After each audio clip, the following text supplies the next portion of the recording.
دیار عشق میں اپنا مقام پیدا کر، نیا زمانہ نئے صبح و شام پیدا کر۔ السلام علیکم بچوں، آج ہم جس ٹاپک پہ بات کریں گے وہ ہے نظریہ پاکستان اور علامہ اقبال۔ بچوں، آپ سب علامہ اقبال کو جانتے ہیں۔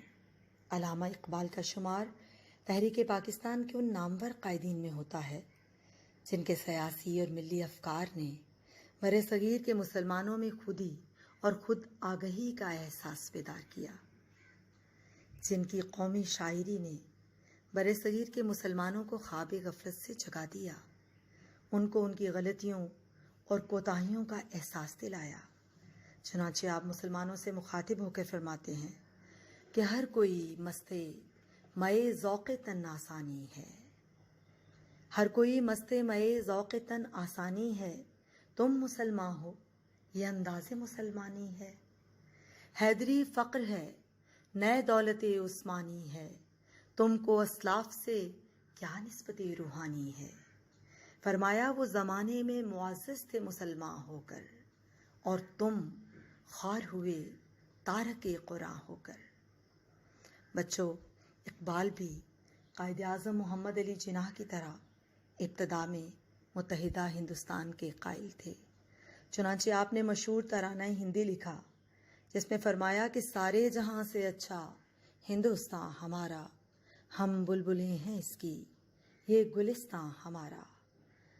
فرمایا کہ مذہب نہیں سکھاتا آپس میں بیر رکھنا، ہندی ہے ہم وطن ہے ہندوستان ہمارا۔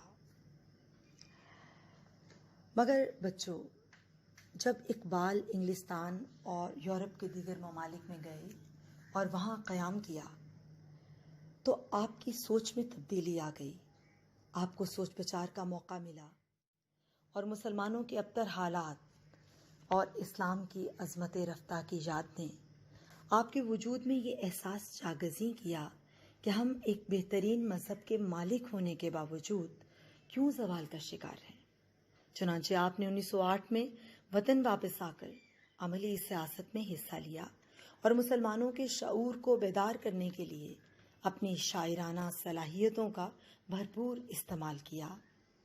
آپ نے برصغیر میں ہندو اور مسلمانوں کے واحد قوم ہونے کے وجود کا تصور مسترد کر دیا اور مسلم قوم کی جداگانہ حیثیت پر زور دیا۔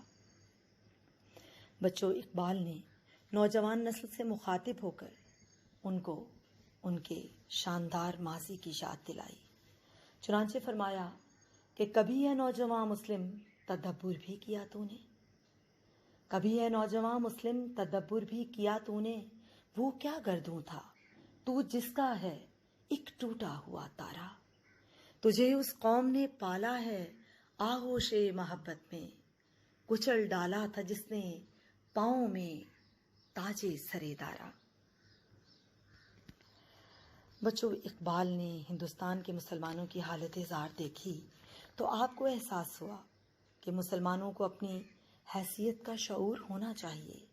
آپ نے اپنی شاعری کے ذریعے مسلمانوں کو خودی کا درس دیا اور نوجوانوں کو شاہین کی طرح سخت کوشی کی زندگی اختیار کی۔ ہندوستان کے مسلمانوں کو غلامی کی زنجیروں کو کاٹنے کا درس دیا۔ چنانچہ فرمایا کہ غلامی میں ناکام آتی ہیں شمشیریں نہ تدبیریں، جو ہو ذوق یقین پیدا تو کٹ جاتی ہیں زنجیریں۔ فرمایا کوئی اندازہ کر سکتا ہے اس کے زور بازو کا، نگاہ مرد مومن سے بدل جاتی ہیں تقدیریں۔ بچوں، علامہ اقبال نے سائمن کمیشن سے ملاقات کی اور مسلمانوں کے حقوق اور مفادات کا تذکرہ کیا۔ آپ نے آل انڈیا مسلم لیگ کے سالانہ اجلاس سے خطاب کرتے ہوئے 1930 میں ایک صدارتی خطبہ دیا جسے تاریخ میں خطبہ آل آباد کے نام سے یاد کیا جاتا ہے۔ اس خطبہ میں آپ نے مسلمانوں کے لیے الگ وطن کے قیام کو ناگزیر قرار دے دیا۔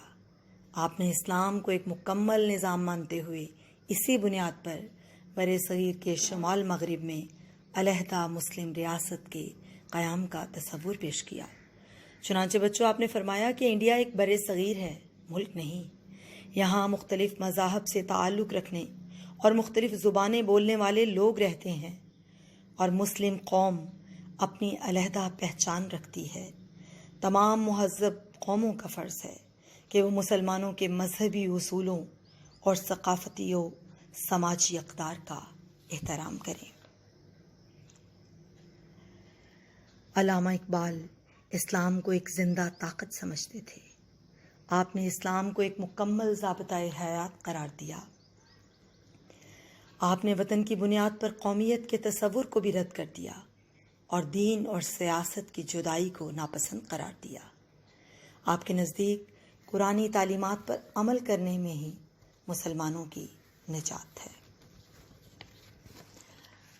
آپ نے فرمایا کہ اسلام ایک نظام حکومت ہے اور ظاہر ہے یہ چیز اپنی آزاد مملکت کے بغیر حاصل نہیں ہو سکتی۔ ہندوستان مسلمانوں کا سب سے بڑا ملک ہے۔ اگر اسلام کو ایک تمدنی قوت کی حیثیت سے رہنا ہے تو اس کے لیے ضروری ہے کہ ایک مخصوص علاقہ میں اس کی مرکزیت ہو۔ آپ نے اتحاد عالم اسلام پر زور دے کر ہر علاقے میں بسنے والے مسلمانوں کو اسلامی آئیڈیالوجی اپنانے کا پیغام دیا اور اتحاد عالم اسلام کو وقت کی ضرورت قرار دیا۔ چنانچہ آپ فرماتے ہیں کہ منفعت ایک ہے اس قوم کی، نقصان بھی ایک۔ منفعت ایک ہے اس قوم کی، نقصان بھی ایک ہی سب کا نبی، دین بھی، ایمان بھی ایک۔ حرم پاک بھی، اللہ بھی، قرآن بھی ایک۔ کچھ بڑی بات تھی، ہوتے جو مسلمان بھی ایک۔ فرقہ بندی ہے کہیں اور کہیں ذاتیں ہیں، کیا زمانے میں پنپنے کی یہی باتیں ہیں۔ بچوں، آپ نے علامہ اقبال کے حوالے سے ان کے پیغام کے حوالے سے ویوز سنے۔ اب ہمارا نیکسٹ ٹاپک ہوگا نظریہ پاکستان کی اہمیت، significance of the ideology of Pakistan. تیری فطرت امی ہے ممکنات زندگی کی، جہاں کے جوہر مضمر کا گویا امتحاں تو ہے۔ یہ موج نفس کیا ہے تلوار ہے، خودی کیا ہے تلوار کی دھار ہے۔ خودی کیا ہے راز درون حیات، خودی کیا ہے بیداری کائنات۔